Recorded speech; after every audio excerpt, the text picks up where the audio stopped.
I found a really good routine to follow is a 5-minute lesson. So I'll work on the designated lesson for 5 minutes. I'll take 30 seconds to a minute break, then do it again and continue with that. And the whole lesson plan may last an hour or less, but you know, it depends on what you're teaching and what you're trying to accomplish. When you're first starting your lesson, every lesson has a beginning, so that means the only thing you're teaching on every lesson is the entry step to that lesson. If you're teaching a spin or a turnaround or a backup or whatever it is, it's the entry step that you're teaching. In other words, the first step. Like for a spin, it's where you're asking for a particular location of that front foot that goes, and that's all you're teaching. Is when you give that command, that happens. And the consistency, or the second, third, and fourth, and so forth steps, once you have the entry step down, then your command stays, and then they'll transition through and do 2 steps or 3 or whatever. So but if you keep about a 5-minute, I mean, it doesn't have to be by the watch, but something in that area that you're keeping the attention of the horse, and then you have this downtime being 30 seconds to a minute. And then when you start back up, really the most important part of that sequence is every time you start a lesson.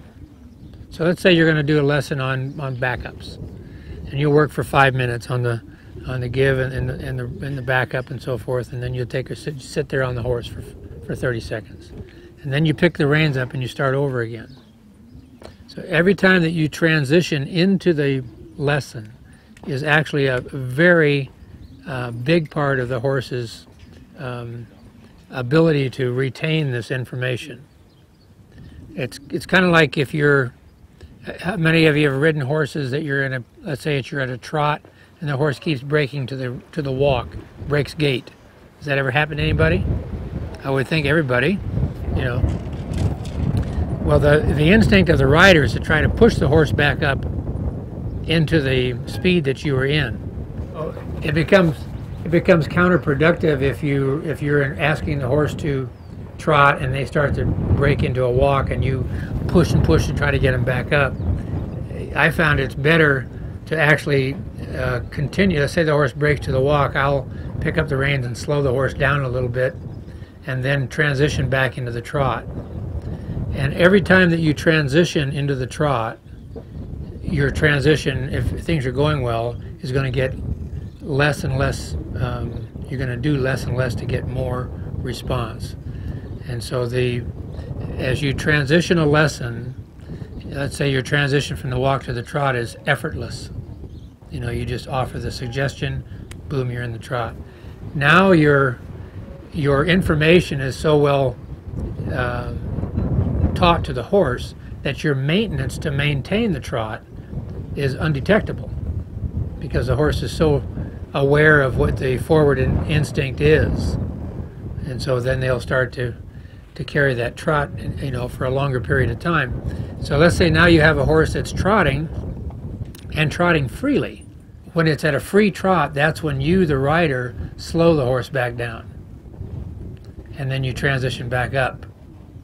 And what happens to the horse psychologically is that eventually that horse will start to wait for you to slow it down. Does that make sense? Because now the horse is going and you're slowing it down, and then you trot again, and then you're slowing it down, and the length of time it takes between the slowdowns gets longer, and pretty soon the horse will just wait for you to slow it down. You know, how often do you practice maintaining gait on the rail? True. Not very often. So if you're not doing a regular scheduling of maintenance on a particular discipline like that, when the energy comes up in the horse because of their environment, now you find yourself now you're reacting to the horse. Okay? If you have a regular, let's say that Tuesday, Wednesday, and Thursdays of every week for a month are your days for working on rail work. Okay. You know, transitions. And so you're going to work those days on transitions to the point that your horse is absolutely good at that lesson. And so then at the end, let's say at the end of the month, you're going to be at a gathering and you're going to have a group of people and everybody's trotting, you're going to trot on the rail.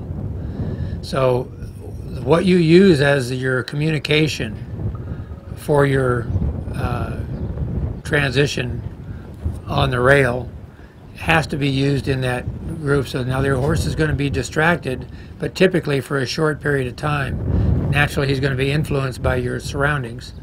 So he's going to want to do his extended trot or whatever. But if your lesson is in place, that should be an easy maintenance, because you're developing a work ethic by conditioning the horse's mind to the process that you're doing. But the situation, that circling the horse until it finds the gait that you're looking for is certainly a usable tool. Yeah. But if you're trying to override his emotion in the middle of a group, it's like I always tell people, if you're on a group trail ride, don't ever try to school your horse. Right. Doesn't work. Because your group is not there for your schooling. Well, and people aren't going to wait for you. Exactly, that's what I mean. They're going to be off doing what they're doing, and that separation is going to make a mess out of your deal. So, your lesson plan, if you will, has got to be something that you're not expecting something from the horse that he can't give you. Right. And that's an easy thing to have happen, so that you're riding and you think, well, I want you to do such and such. I want you to be on the rail. I want you to transition at this spot. But the horse doesn't know that. Right. So it's easy for the rider to get frustrated because the lesson is not looking like they envisioned it. Right. And the horse doesn't see the lesson at all. He doesn't see it at all. So you have to set up a situation where you are creating a lesson plan that becomes clear. Now as you're working with we just talked a minute ago about doing a 5-minute lesson. Right. You can do a 5-minute lesson all day long, and this is where your horse will be affected by that transition. But it's having all of our horses have work ethic issues. Oh yeah. And if we're honest with ourselves, so do we, because the way that we enter into the teaching of our horses is just usually kind of at a grab bag. Right. We'll think, well, gee, I think I'll work on this today. And I heard John Lyons made a comment one time. He said you start teaching your horse in the kitchen. In other words, you sit down and decide what you're going to do, and you go out there and follow through with it. But if you're out there and you're blown by every wind that comes through, pretty soon, well, I'm going to try this, I'm going to try that, and pretty soon you're all over the map, and your horse has never. And you got away from your lesson plan originally. Yeah.